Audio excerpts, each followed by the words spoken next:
G'day guys, welcome back to Roadside, presented by Zwift. We're back after a massive day at Willunga. Back from a day off as well yesterday, Tommy. Just a huge day, Willunga. It's special, it's iconic. It was just a big day. It is a big day, isn't it, Willunga? It's a big day. It's iconic and all that. I've got a chip, but anyway. Amazing day of racing, and obviously yesterday, mate, you were at Rattle Gravel. You were, just rolling around, chatting to people, not really working, I could imagine. Oh, mate, full gas all day. We were out of the bloody city at 6 a.m. I tell you what, we were squished into a car on the way to the McLaren Vale, and I was stuck in the middle with two, flags in their bags on my shoulders. I hadn't had a brew yet, and everyone was talkative in the car except me because I was just nowhere to put my feet. But anyway, we got out there. It was really good. Cav came out again, and he did a little beer hand up to Valtteri. Did he? Over the finish line. There wouldn't have been that many people there to record that, huh? It was all over so many people. It did gripe all in all the photoshops. But it was really good to see. Tiffany Cromer won the home race. And who won the men's? Trekkie got it done, mate. He got it done in the Was it white close? suit. It was pretty close. Him and Mark O'Brien and Tasman and Curvis. My they were God, there. Mark O'Brien. Imagine him rocking up to your local bunch ride, because he would. Melbourne bunch riding would just be scared of him. You know what he told me? Marco said he tried a late entry during the week of Nationals and they wouldn't let him in. Well, you know what, Marco? That? Figure out your life. Come across as get your entry in earlier, mate. Sort it out. That is true, but he said he wasn't going well, and then he was riding the week before, and he's like, actually, I'm going pretty well. So he tried to enter. He was going to fly across for it because he would have done well, but they said no, just shambles from on cycling as don't like usual. But then we had the Canyon after party. A few sherbets, hey, mate. It was very good. Canyon put on a good show, and it was there were a few people with the purple wristbands in the after party. Were you one of those included? Wristband, and if you had a wristband, it was free drinks. So everybody was buying everyone free drinks with the wristband. So Canyon will be footing. I heard you were on selling those drinks, mate, half price. I certainly was, just feeding them out the door to the punters. But it was a really good day, mate. So how was your day out there yesterday? A little day off. Yeah, it wasn't too bad, mate. I was in the village. Oh, yes. I was in the village. I was keeping your sort of role there, sort of covering for you there. Someone's got to pick up the slack, shoulders there a little bit sore. Yes. No, it was okay. It was an interesting day because obviously the stage went down to Victor Harbour, so it was an hour and a half south or out of Adelaide, down the coast. So a lot of people, obviously, you can't really see the race. So the village was really busy. It was really cool. Did you have a giveaway? Yeah, gave away a set of Oakleys, and it was good, actually. I thought, okay, who's won into Victor Harbour? Well, who's won the most stages of the TDU? Big Gripple. Yeah, and when did he last win into Victor Harbour? Oh, I'm going to say 2016. Close, it was 2014. Ooh. But then I had 5 people, and I got them all up who just said 2014. I was like, right, I come up here. And then, sure enough, they were all like, oh, yeah, okay. And then I was like, when did Cav race Tour Down Under? Oh, 2011. Correct. Now, there was 3 people here. 3 people left. Whittled them down. Wow, and 3 got that? Yeah, because they were searching on their phone. Oh, anyway. okay. So, and then I said, where did he finish on the first stage? What position? 0. Had a concussion. No. Oh. He finished 62nd. Oh. So everyone was going 1st, 2nd, 3rd, 4th, 5th, and some young kid who said 5th. Super young kid. I actually just saw him on the way here to the Hilton. Oh, is that the kid? Yeah, that was the kid. I went, good son. He was so chuffed with it. The awesome. The 100%. So I think it was the second stage. Cav finished last 0 because he DNF'd. And he had a concussion and he rolled in as they were packing up the CCB. I mean, they didn't quite have concussion protocol. No, they did not. Good questions, mate. That's really good. Oh yeah, mate. I work pretty hard. But also, mate, there's been a bit of news around. Speaking of Cav and big sprinters. Yep. Yeah, but Caleb Ewan, and the news is done. I did allude to this, not to pump my own tyres up, but You're pumping your own tyres up. I'm pumping it up. We did have early mail that Caleb was going across to Ineos, and we put the rumour in there when we were talking about the JAYCO Caleb drama. You know what? First things first, as he signed with Ineos, I think it's just a good news for Caleb. We wanted to see him ride on. Whether people think that he can he can compete at the highest level again. It doesn't matter. He is a superstar, and at one point, for a 2-year period, he was the fastest sprinter in the world.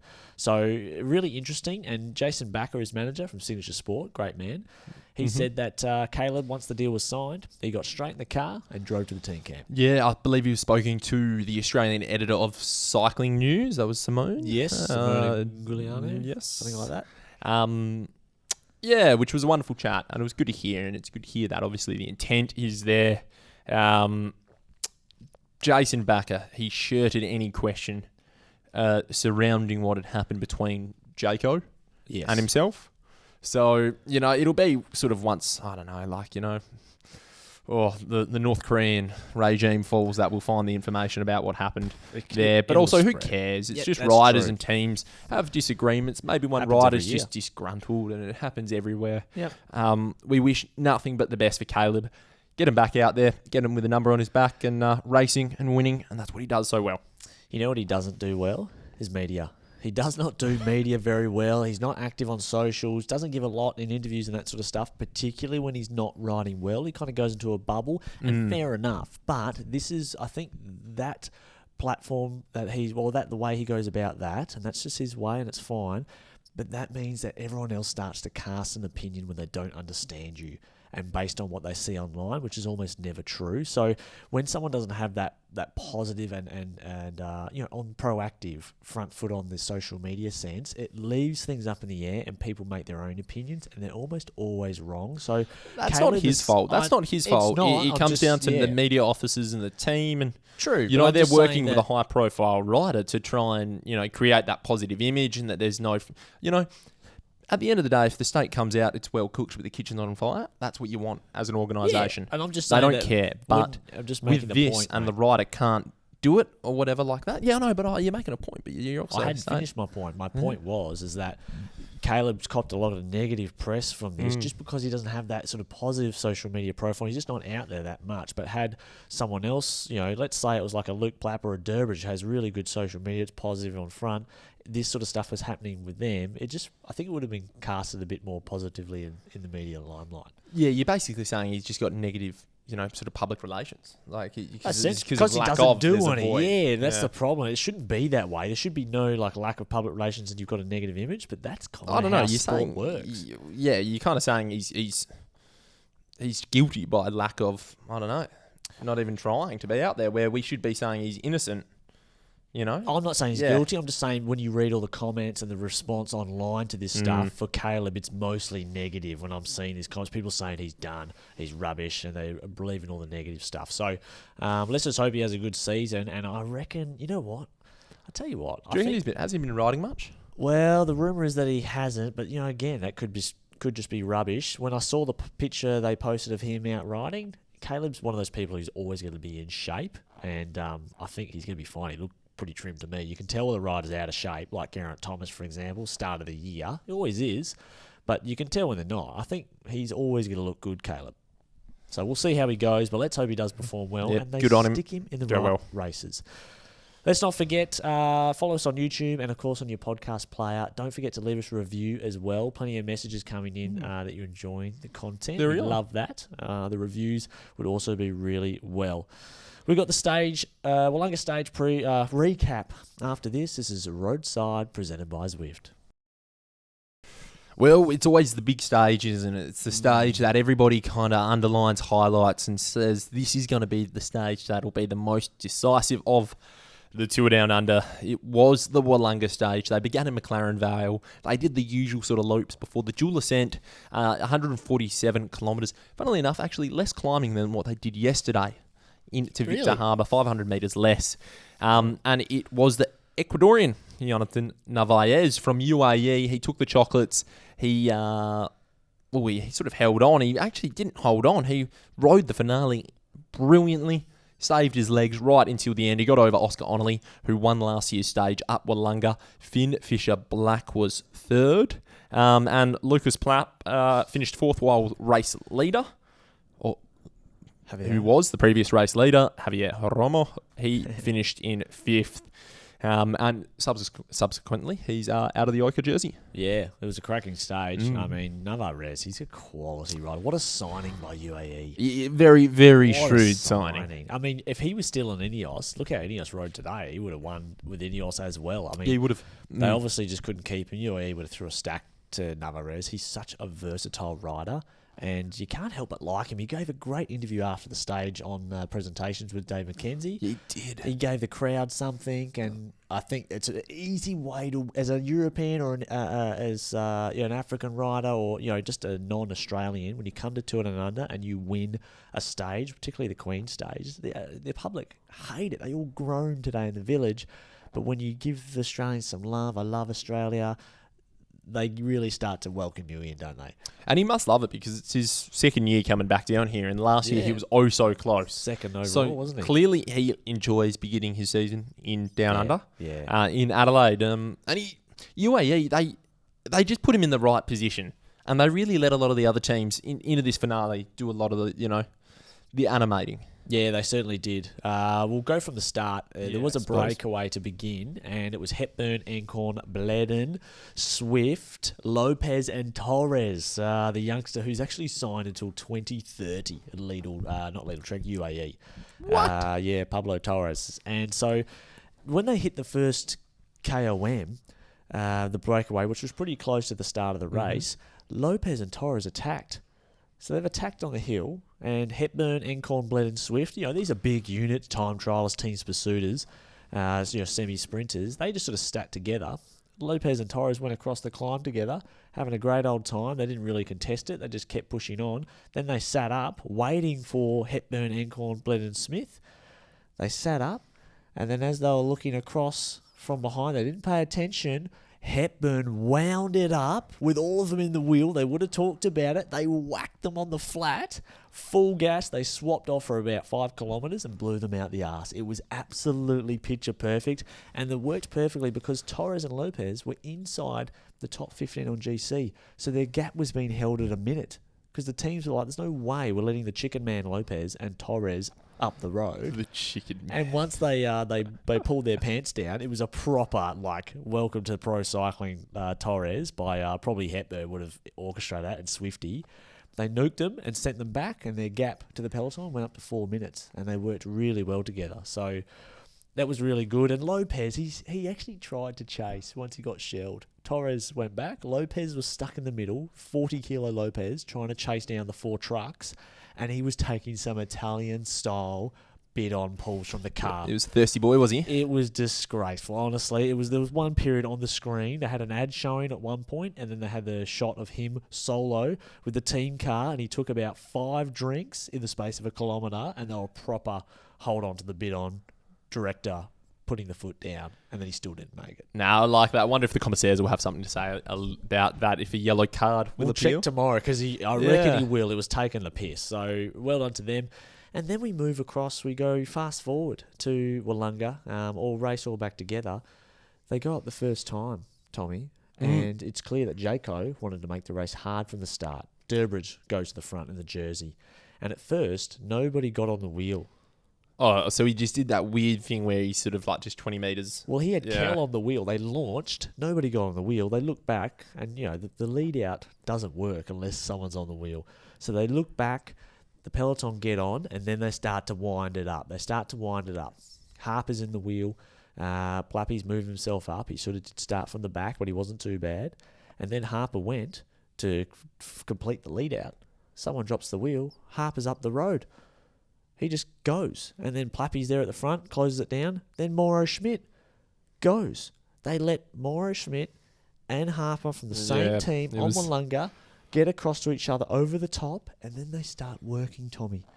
Bizarro. It looked like a great move, but I have to say... They got given a short leash by the chasing peloton. They didn't get given a long enough leash to kind of go, this could be fruitful at the end of it. 30 seconds. Yeah, 30 seconds. They needed a minute. And they were in the valley, chopping off into the crosswinds. The two, probably the guys that would be last man with Plappy on the final ascent of Willunga, which we'll get to in a minute. They were just destroying themselves with teams chasing behind. It all splits up in the crosswinds before they get to the final Willunga ascent, Tommy. And who's in the second group? Plaps missed the split. Yeah, Red Bull. He did miss the split, and it was panic stations. Yeah, Red Bull and Ineos are driving the crosswind split with 8 riders with Navarrez and the leader, and Mauro Schmidt and Harper are still out front. It was just shambles and so ridiculous. And then Schmidt gets hooped out the arse. Harper gets hooped out the arse. Luckily, Plappy comes back into that lead group as they hit the base. And then the climb kicked off. Plappy had lost 2 of his teammates who would have been there at least in the final 10 riders. Easily. Well, yeah, I guess so. Hey? And also, maybe it's something to look at for him not making that split as well. Sure enough, you kind of go, oh, okay, obviously it helps if you have teammates, but sometimes when you're left to defend for yourself and, the call would have been made in the car, it's like, push on to Harper and Schmidt. Let's just roll the dice, take advantage of this opportunity, put the squeeze on these other teams. And realistically, it probably wasn't the best decision. But at the end of the day, my understanding is that coming into this race, Schmidt, Harper, they all had equal leadership status and it was a bit of a, we'll see how the road does shape with it. And obviously, hindsight, it's a wonderful thing. Plapp most likely is the strongest out of them, and he could have had a better opportunity to win the race.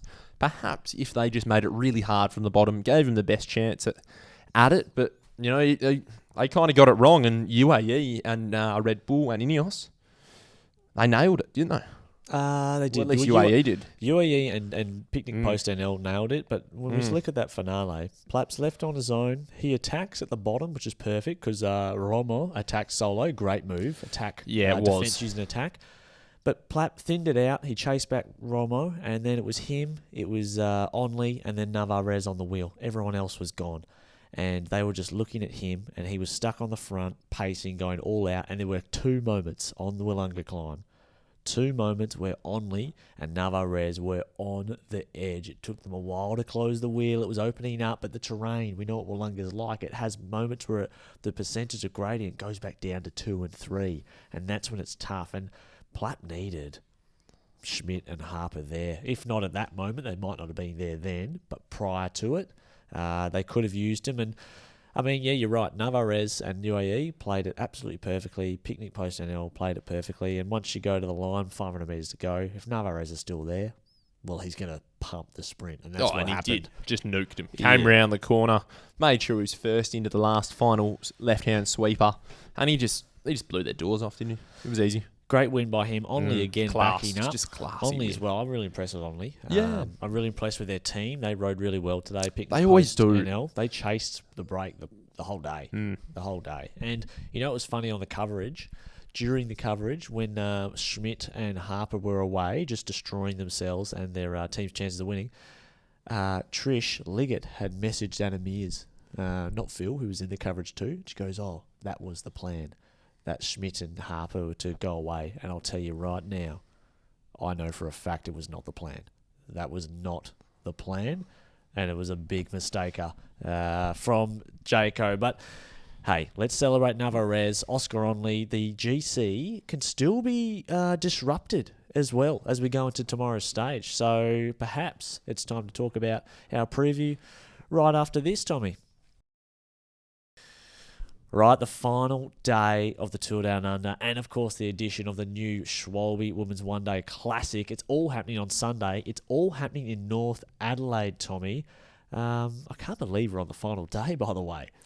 Yeah, well, I can, mate. It feels like it's been a long time in Adelaide, so yeah, I certainly can. Missing the West, mate. Yeah, missing the best place in the world. Nah, look, bring it on. Tomorrow's going to be an early start. 10 a.m, we've got the women. Yep. They are first out of the gun. Now, they are doing 24.5 kilometre laps through this North Adelaide circuit. 90K? Yeah, more or less. Yeah, right. maybe around the same. The men are doing 90 kilometres as well. They start at 1:30. Yep.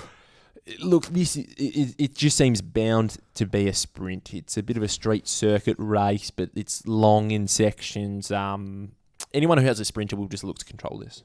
Yeah, for sure. Yeah. I think it's pretty easy to say that there's bonus seconds and stuff going on in the men's race as well, but I think it's safe to say that both Ali and Sam, all things go to plan, they're going to take the victories today. And I think it's good for Ali, while Austin, of course, we're talking about from FDJ Suez. I think it'd be nice for her to get a win. Well, the onus is the responsibility is on her now, isn't it? Like there isn't. The team, we're saying, she's going to win. She's going to win. Like it's never a guarantee or a given. In professional cycling, in the level of professionalism at Tour Down Under's risen significantly in the last few years. But so we say, it's a given for Ali. But Ali, I think, just on paper is the standout favourite. We know there's one rider who could upset it all. The one rider in the pink shoes, Chloe Dygert. If she makes a move in the final kilometre, there aren't. I mean, I know Kenyon Schramm will be digging up some going into the tactics. If you fight off Chloe Dygert, who's fresh and in the wheels the entire day, and she attacks in the last kilometre, I'm not sure anyone from FDJ would be able to close that down. It'd have to be Ali, and she'd have to snap on the wheel instantly. Yeah, I think the question will be asked, and I'm really excited to see it. So tomorrow's going to be brilliant. Everybody should be coming down. Obviously, there'll still be a host of other names challenging in the women's. Ruby Rose, Alex Manley and the likes, who will try and roll the dice and maybe get away late alongside Dygert. For sure. But it'll be fascinating. Tomorrow is going to be brilliant. I think this is a great way to be able to wrap up. We'll talk about the men's quickly, but I just want to say I think this is a great way to wrap up Tour Down Under. It's in the city. You can come and see all the racing. You can pack your bike away if you're flying that night or even that day, that afternoon. Yeah. I'm a really big fan of this structure. Yeah, I love it too. I mean, it brings more people into Adelaide to have a look. And, I actually know the village is closed. It is tomorrow. Which is funny because it's actually not meant to be. But they got it on. It's obviously Australia Day today when everyone's listening. And the City of Adelaide are doing their big Australia Day march. And it takes over the whole city of the centre. So they have to pack it up a day early. That's the why. So they're going to pack it up tonight. They're going to be working so hard, the crew from Tour Down Under, packing up that so it's ready for tomorrow morning for the big Aussie Day march they do in Adelaide. Yeah, it's an interesting one. Anyway, the final stage of the men. They kick off at 1:30. They race for 90 kilometres. This will be over in an hour and a half. Whoa. So do not miss a minute of this. I think this is going to be brilliant. I'm really looking forward to this. We saw Brian Cockard, Phil Bauhaus. He missed out the other day into Victor Harbour. Yeah, close. Cockard, he showed a bit of class. I think, and obviously your man, Tutenberg. Yeah. I think there's still so much on offer for these sprinters. Yes, Red Bull have the fastest man. They most likely have the best lead out.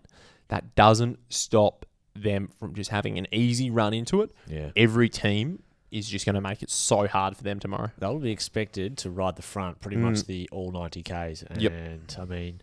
They did that on the crit pretty well. They did that during the day. Who's that guy, Makacek? He's doing some work on the front, the big horse. Yeah, the big Polish figure. He's about 190 odd centimetres, and he's just this bloke who looks like if you're walking towards the forward goal square in footy, you look like a fullback. He does. So he's a friendly, lovable character in the team, and he plays a pivotal role in that Red Bull lineup. If he was playing fullback back in my Edgewater footy days, mate, I would have gone over the shoulders on him and just taken a big capper right over the top of the goal square. Oh, I think he would have grabbed you by the scruff of your neck and just wrung you out to dry for the day. Sucked at footy, so it's going to be interesting. I think I'm interested to see what JAYCO do. I mean, they don't really have a sprinter in their ranks, and I think Durbo might be licking his lips to try and get in a move. Yeah, I like it. I like that. Durbo, he can blow off a bit of steam.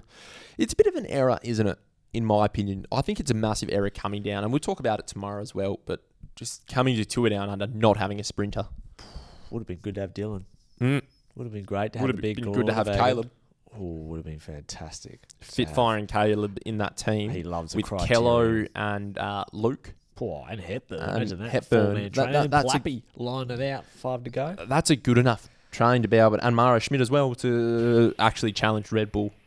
So, I think you've always got to have a sprinter in your team. And I just think JAYCO, they go to the Tour, for example, and they will take a split team to the Tour. They will take a team that is around O'Connor and Groenewegen. Yeah. And both are prepared to work for each other. And I don't understand why they wouldn't do that at this race here. Having a sprinter, you got to have sprinters. Well, to be fair, they've had a stinker of a Tour Down Under, haven't they, JAYCO? Could have been different today with Willunga, but some poor tactics stuffed it up. And if they brought a sprinter, they may have got some results as well. And there's big UCI points on, of course, for both races. So and this edition of the women's race is just brilliant. Yeah, really good, isn't it? Bloody good. Yeah, extends the season into Cadell. So really cool. We've got a Zwift moment of the day coming up. This is Roadside, presented by Zwift. Righto, mate. Zwift moment of the day. This was a doozy. So for reference, my day today, I've kind of sort of went on my bike. We had some media duties in the village as well. You were working in the village, and we couldn't pass up the opportunity of the zip track, like the sprint off, on the trainer things. Yeah, I don't know. Wahoo kickers. Yeah, whatever they're called. I don't know. They were on the poor man's Wahoo kicker, the Garmin Tax, which no one buys because it's rubbish and it doesn't work on Zwift. So anyway, it's about a 20-second effort, and the first one to lift this curtain. You both got a curtain. It's a 2-horse race. You're in the starting pen, and these curtains, they rise up, and it's a maximum sprint on the watt bike, basically. Yeah, it is. Now, Jed, would you like to tell me who won? Tommy won just. But I was in Hockers, and you know what it's like in Hockers. They got sponge on them. I couldn't get him into the shoe clips, the toe clips, and my left one came out in the first 3 pedal strokes. You only won by like 1 second. I was pedaling with one leg, Tommy, for ages. You know, all I can smell here, Jet, and this is what Lance Armstrong has always said. Excuses, mate, they're like assholes. Everyone has one, and they stink. So my victory today, that puts me 1 up on the scoring board, mate. Everybody knows the real battle's on Norton Summit tomorrow, mate. That's for the real battle. My legs are absolutely ripped after. I've done, I think, 300 kilometres this week, and I've done maybe the most elevation I've done in years. But I'll back it up tomorrow. 2-horse race up Norton. We had to race across to the Hilton to the media room to go to Powerade because I was hunger flat. You can see if you're watching, I've been smashing this Powerade the whole episode because I'm literally legless. I'm like Van der Poel at Innsbruck in the rain where he just ran out of gas at the end. So, well done to Tom. You did get the victory, mate. It was good. Good on you, mate. And better luck next time. Yeah, thank you very much. All right, legends. Well, our final wrap up tomorrow. I know I'm going to be out to ride. Tommy may join us, and then we're going to do our final podcast as well. You got the car park climb tonight, don't you? Oh shit, the car park climb. Yeah, I've got to go to that in half an hour. Yeah, I've got to go to that as well. I've got some unofficial duties there as well, mate. Where I do my best work. Quality checking the beers at the top. Few spot checks. Yeah.